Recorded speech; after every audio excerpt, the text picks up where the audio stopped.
Добър вечер, вие сте с новините на канал 3 на 28 март събота. Аз съм Габриела Василева. Критично става положението в бедстващата област Пазарджик. Още 5 области на страната са заплашени от наводнения. Оранжев код е обявен в Кърджали и Смолян, а в градовете Хасково, Пловдив, Пазарджик и Благоевград – жълт код. От Екоминистерството предупреждават за покачване нивото на реките заради дъждовете и ускореното снеготопене. Започват и инспекции за непочистени речни корита и дерета. От вчера остава бедственото положение в област Пазарджик. Там има скъсани диги на реките Тополница и Луда Яна, които чакат ремонт. Застрашени са от наводнения между селски пътища, напоителен канал, помпена станция, както и части от автомагистрала Тракия.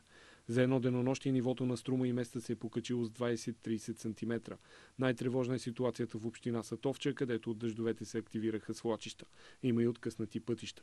Критично е нивото на река Струма край село Струмяни. Там дигата на реката е застрашена от повишеното ниво на водата.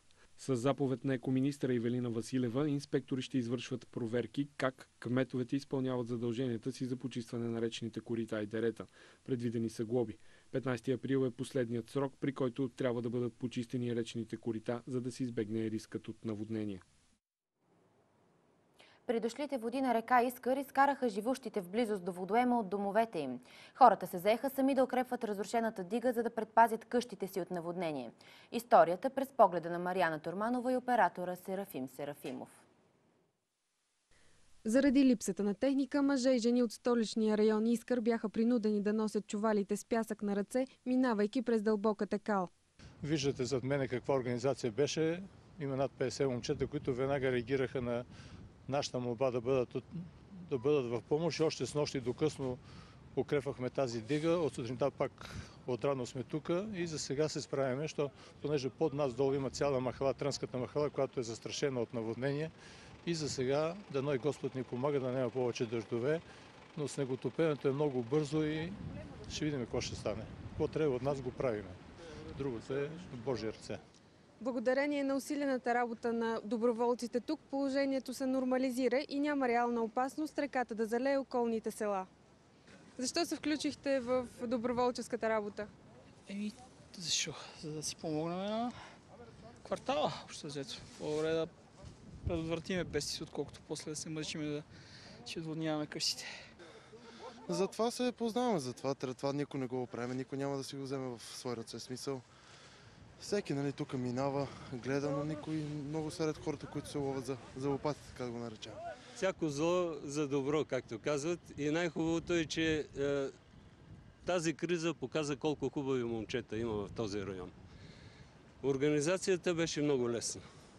Просто им казахме, даже някои сами дойдоха и питаха дали могат да помогнат. С нощи работиха до след 11 часа. Хората от района не помнят друг път нивото на реката да е било толкова високо. С общи усилия обаче за сега те успяват да спасят домовете си от наводнение. И към останалите теми от деня. Националният съвет на БСП не прие предложението на Михаил Миков за поправката Анти-Станишев при предсрочно прекратен мандат. Така председателят на Националния съвет няма да има по-специален статут от областните и общински председатели в столетницата. Интригата преди Конгреса на БСП остава. На него ще стане ясно дали председателят на Националния съвет и лидер на партията ще се ползва със специален статут.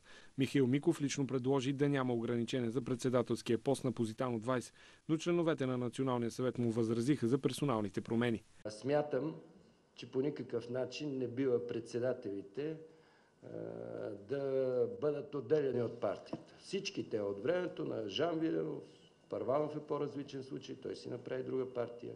Сергей Станишев е председател на партията на европейските социалисти, са необходими на партията. Остава текста така, както е предложен. Ако Сергей Станишев реши да оглави левицата, той ще трябва да пропусне един мандат заради предсрочно прекратение след евровота през май миналата година. Никой не посочва кой да бъде, нито се сменя. След като има решение на Националния съвет, стига бившия председател да отговаря на изискванията на другите уставни норми, той може да се кандидатира. В този случай обаче, когато има предсрочно прекратяване на мандата, тази възможност е ограничена за един мандат. От Позитано ще излязат и с политическа декларация за управлението на кабинета Орешарски. От БСП си дават сметка, че не изпълниха обещанията към избирателите. Управлението, в което участвахме, не реализира този курс, въпреки предприетите стабилизационни и социални мерки. Става въпрос за курса на радикална промяна за демократична и социална България. БСП не успя да оправдае очакванията на хората. Не можа да ги убеди, че представлява техните интереси. Бяхме наказани за грешките и компромисите с най-тежката изборна загуба. На Конгреса следващата седмица социалистите ще обсъждат левия политически курс и алтернативата на опозицията. И към темата, която следим последните няколко дни, свързана с катастрофиралия самолет Airbus A320. Затрудненото зрение може да е допринесло за влошаването на психологическото състояние на заподозрения в умишлено причиняване на авиокатастрофата втори пилот на германския Airbus A320 Андреас Лубиц. Това сочат данните от разследването, според които Лубиц е търсил медицинска помощ заради проблем с очите. По-рано днес бившата приятелка на пилота заяви, че той искал всички да узнаят името му. Един ден ще направя нещо, което ще промени цялата система, целият свят ще научи името ми и ще го помни. Това е заявил Лубиц пред 26-годишната стюардеса Мария. По думите на стюардесата, Лубиц е изпаднал в криза, след като осъзнал, че заради здравословни проблеми няма да се сбъдне голямата му мечта да работи в Луфтханза като командир на екипаж и пилот на далечни полети. В интервю Мария обяснява, че се е разделила с Лубиц, тъй като ставало все по-ясно, че той има проблем.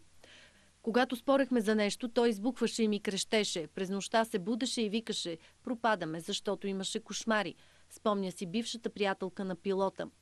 Припомням, че вчера следствието разкри, че Андреас Лубиц е трябвало да бъде в отпуск по болест в деня на катастрофата, но е скрил болничния лист, който бил намерен накъсан на парченца в дома му. Иззетите при обиска документи подкрепят тезата, че младият мъж е крил заболяването си от своя работодател и от колегите си. Андреас Лубиц, за когото прокуратурата твърди, че съзнателно е разбил самолета на Germanwings с 150 души на борда във Френските Алпи, е познавал района. За това свидетелстват думите на негов съученик от авиоучилището в Монтабаур, Дитер Вагнер. Той е заявил, че Лубиц е летял с планер над мястото, където стана катастрофата. Във френските медии се появи информация, че пилотът е ходил на почивки в летателен клуб в Алпите с родителите си още от 9-годишна възраст. И към другите теми от света. Военни самолети атакуваха йеменската столица Сана. 24 души са загинали, съобщи Министерството на външните работи в Йемен. Йемен е арена на сблъсъци между шиитските бунтовници Хуси и проправителствените части, които са верни на президента Сунит. Сред загиналите има военнослужещи от йеменската армия, полицаи и мирни жители. В резултат на въздушните удари са ранени 43 души. Взривове е имало през цялата нощ на запад от град Сана, където има поделение на Националната гвардия. Серия от мощни взривове в склад на йеменската армия разтърсиха и Аден, втория град в страната. Очевидци съобщават за жертви и ранени. Броят им се уточнява. Нигерийската избирателна комисия обяви началото на президентските избори. Това е най-оспорваната надпревара в историята на страната с най-многобройно население в Африка. В Нигерия днес се гласува и за парламент. Нигерия избира президент и парламент на фона на икономическа криза и нестихващо насилие на ислямистите от Боко Харам. Изборите в страната протичат на 2 етапа. Сутринта се проверява регистрацията в избирателните списъци и едва след това избирателите се връщат да упражнят правото си на глас. Досегашният президент Гудлък Джонатан се състезава отново за поста в тандем с досегашния вице-президент Намади Самбо срещу кандидата на новосъздадения съюз от опозиционни партии Конгрес на всички прогресивни Мухамаду Бухари в тандем с кандидата за вице-президент Йеми Осимбаджо. В избирателните списъци са включени 68 милиона и 800 хиляди избиратели от общо 173 милионното население на Нигерия. Първоначално вотът беше насрочен за 14 февруари, но беше отложен от съображения за сигурност. Това са 5-те избори след края на диктатурата в Нигерия през 1999 година. И отново у нас. Днес беше открит рафтинг сезонът. Лошото време и дъждът не уплашиха любителите на екстремните преживявания и те успешно се спуснаха с лодките си по бързите на река Струма. Нищо не може да спре участниците в състезанието. Задължително преди всяко спускане се прави инструктаж от най-опитния. Новобранците за по-сигурно стоят близо до него, тъй като в противен случай рискуват да се обърнат с лодката. Условията в момента са за екстремното трасе, което е, нали, всички любители на екстремния рафтинг обичат Кресненското дефиле. В момента не са най-подходящи, понеже вчерашните валежи и снеготопенето дигна много нивото на водата. Но така или иначе имаме план Б, както се казва, имаме трасе, което не е толкова опасно и спусканията могат да се проведат. Но в самото дефиле в момента на това ниво на водата не е за спускане. В цяла Европа най-доброто естествено трасе за рафтинг е участъкът на река Струма в района на община Симитли. Светът отбелязва часа на Земята. За 9-та поредна година България участва в инициативата. Емблематични сгради и стотици домакинства гасят светлините си за час. Часът на Земята е световен празник на природозащитата и показва силата на всеки човек да промени средата си. През 2014 година над 162 държави и 7000 града се включиха не само от сгасене на светлини, а и с реални действия за опазване на природата. У нас часът на Земята тази година се посвещава на опазването на българските реки, които са пряко и видимо повлияни от температурните промени, валежите и отношението към тях.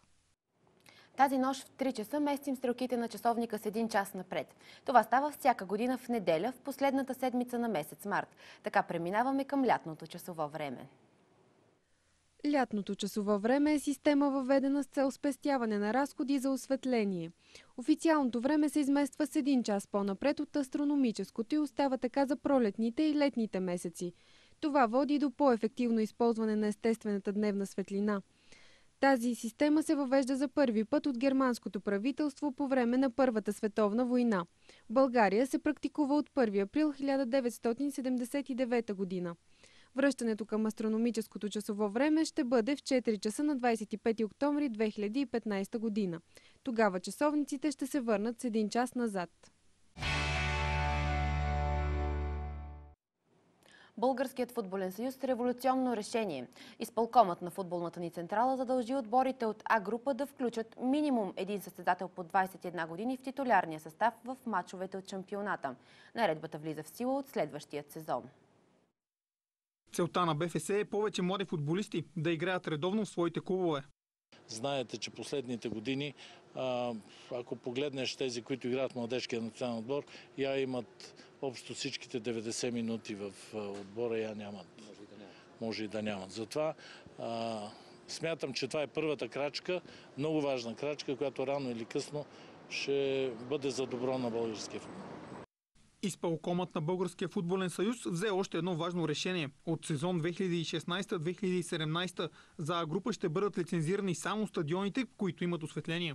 От Футболния съюз ще позволят в Б група да бъдат включени дублиращи отбори на клубовете, които играят в елита. Вторите отбори няма да имат право на промоция в А група. От следващия сезон се премахва и младежката група до 21 години. България в Европа, това нещо го няма в Европа. Иначе ние показваме нашето желание, въпреки че може да бъдем обвинени и в един момент, нали, чисто юридически да не е много издържано, но чисто спортно, един играч за сега не е малко. Президентът на Футболния съюз Борислав Михайлов коментира и темата с лицензите на Левски и ЦСК. Това подаряване на акции, независимо на кого, значи по някакъв начин трябва да бъде контролирано от държавата, не от нас, защото това са и други закони. Така че ще търсиме срещи за в бъдеще това да не може да се получава, защото някакси в един момент ние не знаем кои са собственици на клубовете. Цялата пресконференция може да видите на нашия сайт kanal3.bg. Българският национален отбор по футбол посреща Италия в европейска квалификация. Всички отзиви след срещата на стадион Васил Левски гледайте на живо по канал 3 в извънредното издание на Спорт в обектива в 23:30. Такива бяха новините до този час. Повече информация може да намерите на сайта на телевизията kanal3.bg. Останете с прогнозата за времето и програмата на канал 3. Аз ви желая приятна вечер.